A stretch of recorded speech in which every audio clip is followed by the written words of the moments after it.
जय श्री कृष्णा, जय श्री राधे। प्रिय मित्रों, प्रिय भाई बहनों, प्रिय सखाओं, आप सब कैसे हो? ईश्वर की बड़ी कृपा है कि आप सब स्वस्थ होंगे, अच्छे होंगे। पुरुषोत्तम महात्म्य की कथा अवश्य सुन रहे होंगे, आपको ये अच्छी भी लग रही होगी। आपका एक बड़ी कृपा है, आपका आशीर्वाद है कि आप सबको मेरी कथाएँ पसंद आ रही है और कथाएँ आप सुन रहे हैं।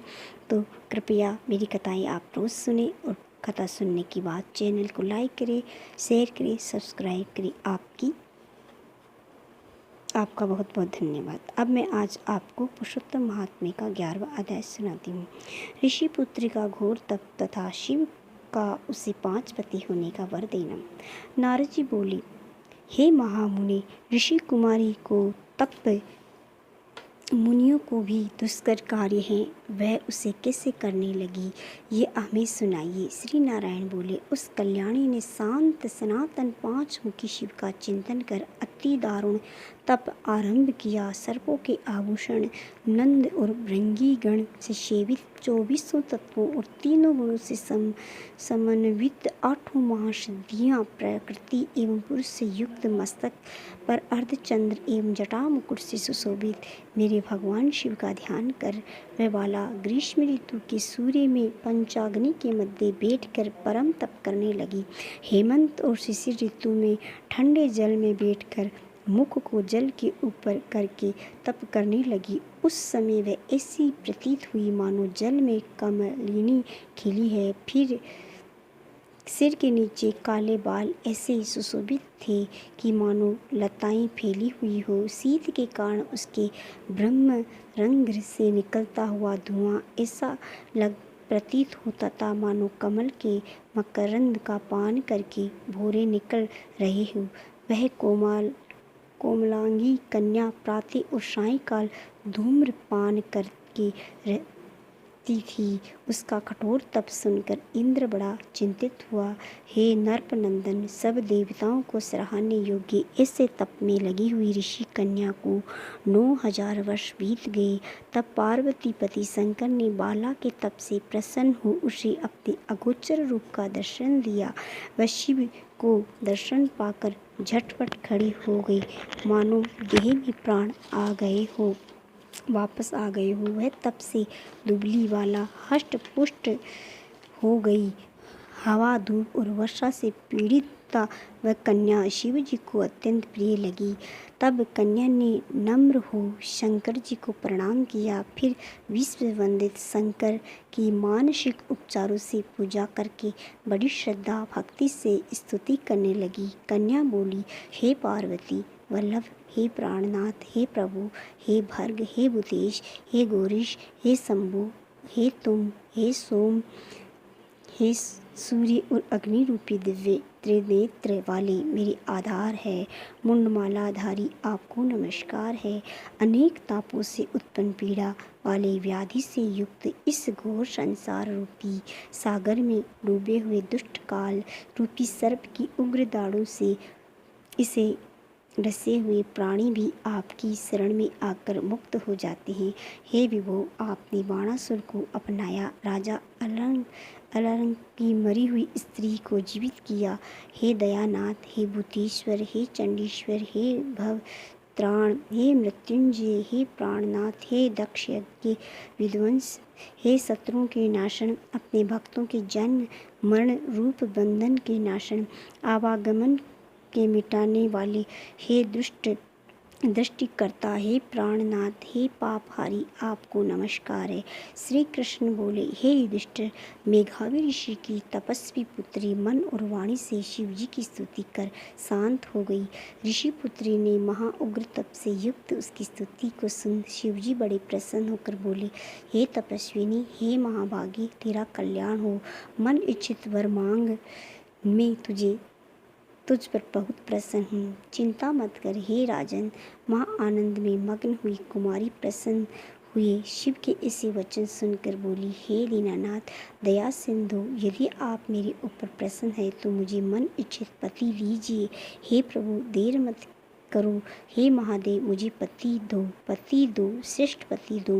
मैं पति मांगती हूँ, इसके अतिरिक्त और कुछ नहीं चाहती। ऐसा कहकर वह चुप हो गई।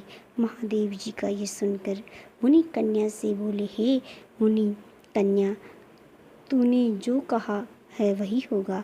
तूने 5 बार पति पति कहकर वर मांगा है, इसलिए हे सुंदरी, तेरे 5 पति होंगे और वे सब सूरवीर, धर्मवेता, साधु, सत्यवादी, पराक्रमी, जवान, अपने गुणों से विख्यात, सत्य प्रत्येक, जितेंद्रिय, तुझे सब सुख देने वाले और सभी गुणवान राजकुलोत्पन्न होंगे। श्री कृष्ण बोले। शंकर जी के ऐसे वचन सुनकर वह कांपते हुए बोली, हे उमा कांत, ऐसा अनीतिपूर्ण वर देकर मेरा संसार में तमाशा न बनाइए, क्योंकि एक स्त्री का एक ही पति होता है। 5 पति वाली कोई स्त्री कहीं भी न देखी है और न सुनी है। हाँ, ये संभव है कि एक पुरुष की 5 स्त्रियां तो हो सकती है। हे शंभु, आपकी आराधिका होकर मैं 5 व्रता वाली कैसे हो सकती हूँ? हे कृपा सिंधु, ऐसा कहना आपको शुभ शोभा नहीं देता। मैं आपकी हूँ, अतः आपको ही लज्जा आनी चाहिए। कन्या के ऐसे वचन सुनकर शंकर जी फिर उससे बोली, हे वीरू, इस जन्म में जिसको पति सुख नहीं मिलेगा, परंतु तेरे अगले जन्म में तू जब अपने तपोबल से आयु निजा अग्निकुंड से उत्पन्न होगी, तब तू पति सुख को प्राप्त हो परम पद को पावेगी। तूने मेरे प्रिय स्वरूप दुर्वासा का अपमान किया है। हे गुरु, यदि दुर्वासा कुपित हो जाए तो वे तीनों लोगों को भस्म कर दे। तूने अहंकार वश ब्रह्म तेज को तिरस्कार किया है और भगवान के प्रिय पुरुषोत्तम मांस का सेवन नहीं किया, जिसको श्री कृष्ण ने अपना सब ऐश्वर्य सौंपा है। हे बाले, मैं ब्रह्मा से लेकर समस्त देवता और नारद से लेकर जितने तेजस्वी लोग हैं, वे सब श्री कृष्ण की आज्ञा का पालन करने वाले हैं। उनकी आज्ञा का उल्लंघन कौन कर सकता है? हे मूढ़ कन्या, दुर्वासा के कहने पर भी लोक पूजित मांस तूने नहीं पूजा, अतः हे द्विजात्मने, तेरे 5 पति अवश्य होंगे। पुरुषोत्तम मांस के खंडन करने से अब ये टल नहीं सकता। जो इस मांस की निंदा करता है, वह उसके विपरीत फल पाकर घोर नरक में जाता है। जो मनुष्य पुरुषोत्तम मांस के भक्त है, वे पुत्र, पौत्र और धन से संपन्न होकर इस लोक में परलोक की सिद्धि को प्राप्त करते हैं। हम सब देवता भी पुरुषोत्तम मांस के सेवक है, जिससे पुरुषोत्तम भगवान प्रसन्न होते हैं। ऐसे सेवन करने से योग्य श्रेष्ठ मांस को क्यों न पूजे? अत्यंत महान महात्माओं का वचन कैसे मिथ्या हो सकता है? तू ही बता। सदा बोलने वाली मुनियों की वाणी अनुकरणीय है। नीलकंठ महादेव ऐसे कहकर तत्काल अंतर्ध्यान हो गए। तब वह बाला अपने झुंड में बिछड़ी हुई मुर्गी की भांति चकित हो इधर उधर देखती हुई रह गई। सुत जी बोले, हे मुनियों, रोज के चंद्रमा से युक्त भाल वाले सदाशिव के अंतर्ध्यान होने पर जैसे इंद्र को वृत्तासुर दैत्य का वध करने पर ब्रह्म हत्या लगने के कारण चिंता हुई थी, उसी प्रकार मुनि कन्या को दुर्वासा के वचनों को उल्लंघन करने के कारण चिंता ने समा गई। तो ये थी प्रिय मित्रों, प्रिय भाई बहनों, पुरुषोत्तम महात्म्य का 11वां अध्याय। यह आपको कैसा लगा? अगर आपको अच्छा लगा तो मेरे चैनल को लाइक करें, शेयर करें, सब्सक्राइब करें। धन्यवाद।